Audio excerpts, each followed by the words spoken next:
Salam sejahtera, kita masih merenungkan dari Matius 5, sekarang kita akan merenungkan ayat yang ke-6. Berbahagialah orang yang lapar dan haus akan kebenaran, karena mereka akan dipuaskan.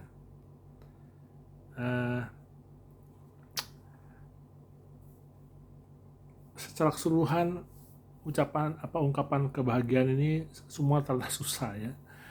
Jadi lapar itu kan berkaitan dengan kebutuhan alamiah ya, kebutuhan yang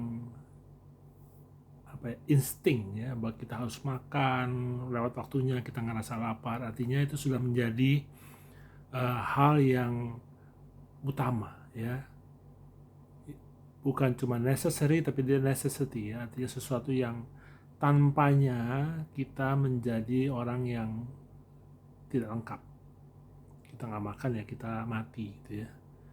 Jadi kebenaran menjadi satu bagian yang dia terus upayakan at all cost ya, dengan apapun harganya. Nah, ini kan susah ya. Pertama, karena definisi kebenaran itu apa ya? Tentu bukan kebenaran sekedar legalistik ya, tapi kebenaran Tuhan ya. Kebenaran Tuhan itu apa sih yang terutama ya?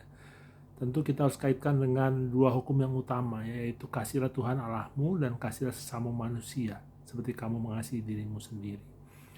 Nah, maka berbahagialah orang yang sepanjang usianya itu mengerjakan itu, mencari itu, memperjuangkan itu ya, bagaimana dia bisa memanifestasikan imannya dalam bentuk mengasihi Allah dan mengasihi sesamanya sebagaimana yang Tuhan kehendaki. Ini nggak mudah teman-teman ya. Bentuk konkretnya seperti apa, setiap kita punya konteks hidup yang berbeda ya, keluarga yang berbeda juga ya, tentu dengan latar belakang yang berbeda. Jadi sangat kontekstual, tergantung di mana kita hidup, lalu tergantung di mana Tuhan tempatkan kita juga dalam pekerjaan kita, pelayanan kita ya, pergaulan kita. Tapi ada satu janji yang luar biasa yang saya dapati, bahwa ketika saya kemudian menjadi orang yang melihat kebenaran Tuhan itu sebagai hal yang utama ya, yang saya tidak bisa hidup tanpanya, maka akan ada puncak-puncak kepuasan yang akan Tuhan izinkan kita alami. Seperti orang naik gunung itu ya, tentu ada berbagai macam puncaknya ya. Ada puncak pertama, puncak kedua, tapi akan ada kesuksesan yang Tuhan izinkan kita boleh cicipi, yang membuat kita kemudian terus-menerus mau melakukannya. Nah, ini sangat manusiawi bagi saya, karena setiap orang itu akan melakukan hal tertentu itu kalau ada rewardnya.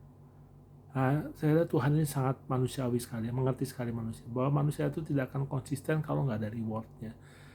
Apa sih artinya dipuaskan? Ini juga tergantung konteks kita. Tapi misalnya bahwa kita merasa lega, merasa puas ya, bisa membantu orang ya, misalnya saya dalam pelayanan konseling saya itu ya, ketika ada pasangan yang tidak jadi bercerai, itu kepuasan saya ya. Jadi itulah kelegaan saya yang nggak bisa saya umumkan.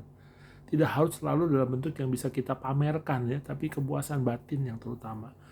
Dan terlebih kepuasan itu adalah bahwa Tuhan menyertai saya, bahwa ada Tuhan yang senantiasa berjalan dengan saya dan memampukan saya. Ini yang bagi saya perlu menjadi perhatian bagi kita semua. Kepuasan itu bukan kesuksesan materi semata-mata. Mungkin iya, tapi tidak semata-mata itu. Lebih adalah bagaimana kita itu kemudian melihat bahwa apa yang kita kerjakan itu ada nilainya, ada sesuatu yang Tuhan berikan sebagai rewardnya yang membuat kita lebih semangat lagi melakukannya. Nah, teman-teman, apa yang teman-teman akan lakukan sebagai anak Tuhan yang haus akan kebenaran itu? Nah, mari kita gumulkan, kita renungkan. Ini tugas kita ya. Kalau kita mau berbahagia, maka lakukanlah kebenaran yang Tuhan inginkan, dan percayalah bahwa Tuhan akan memberikan kepuasan bagi kita secara spiritual, secara jasmani, untuk kita mau terus-menerus menggerakkan ini. Tuhan memberkati.